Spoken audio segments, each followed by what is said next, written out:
It's one of the biggest movies I was looking forward to watching in 2020. Oh, that's right, it's now 2021. But was this one worth the wait? Yes, Emily Blunt is back in A Quiet Dad, Place. be quiet. Sorry, quiet place too. Shh.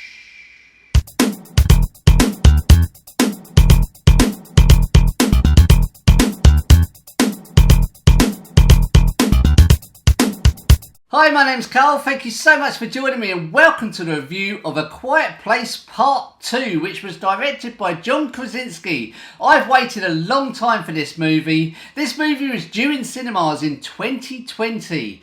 A little story, I almost had my cinema ticket for this one. It was a Wednesday afternoon. We were deciding whether to actually go to the cinema or not. This movie was due in cinemas the following day on Thursday.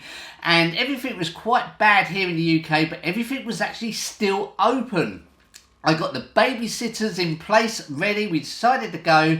But later that evening, Wednesday evening, the Prime Minister closed everything here in the UK, and we all know what happened in 2020. So if you're going to wait a year and a bit for a movie, you're going to want this movie to be pretty good, and this movie did not disappoint. It grabs you right from the start and it holds you there. If you're visiting my channel for the very first time, Carlinio 9, hello and a massive welcome to you. Please consider subscribing if you can, because it really does help the channel out, and I'd really appreciate it as well. Thank you. The story pretty much picks up from where the first movie left off, but this time we get to see how these creatures that are blind and use sound to hunt actually arrived. And there's complete chaos going on in the town because everyone's relating to something they've never actually seen before, and there's definitely some jump scenes in here that made me jump out of my chair. And also, this is very cleverly put together because it helps introduce new characters. Evelyn, Regan and Marcus and a newborn baby are forced to leave their homes and face the terrors of the outside world in an attempt to find new refuge. Evelyn, played by Emily Blunt, she puts in another strong performance at playing this fearless mum that her entire existence is trying to keep her family alive.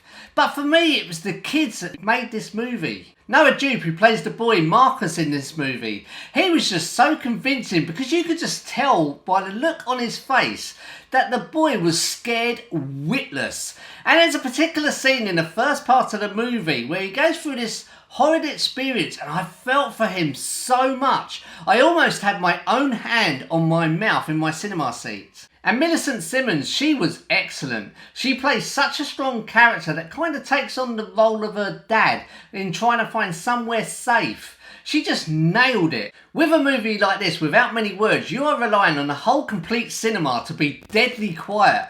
And it was. There was a particular moment where I accidentally dropped 2 M&Ms on the floor and a couple of people turned around. That is how quiet the cinema was, which was absolutely brilliant because, as you know, in A Quiet Place you have these quiet moments, and this just ramps up the tension and the suspense of the movie. The set design was brilliant, but it was the sound design that made this. It was absolutely amazing. It's probably the best I've ever heard in a cinema.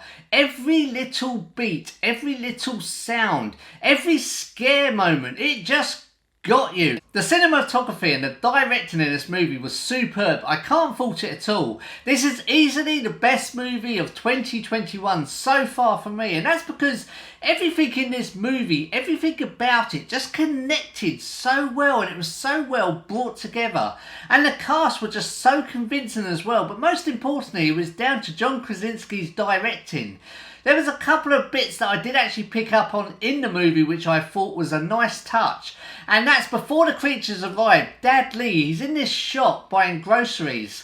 And he walks out the shop and we get to see on the shelf there's this toy space shuttle, which we get to see in the first movie where something tragic happens. Also, Regan, she goes back to the house, and when she's walking down the stairs we still see the nails sticking up, which is what you would see because you can't bang it down because of the noise.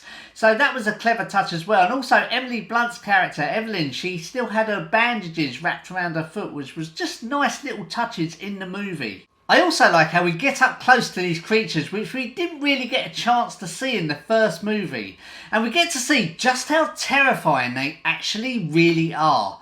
This movie is violent, yet amazingly there is no gore in this movie, which just goes to show that you can make an edge of the seat, tense movie without showing this. You can probably tell that I love this movie, but was there any bad points? Well, I'm not going to go into too much detail, but sadly, yes, it was the ending for me.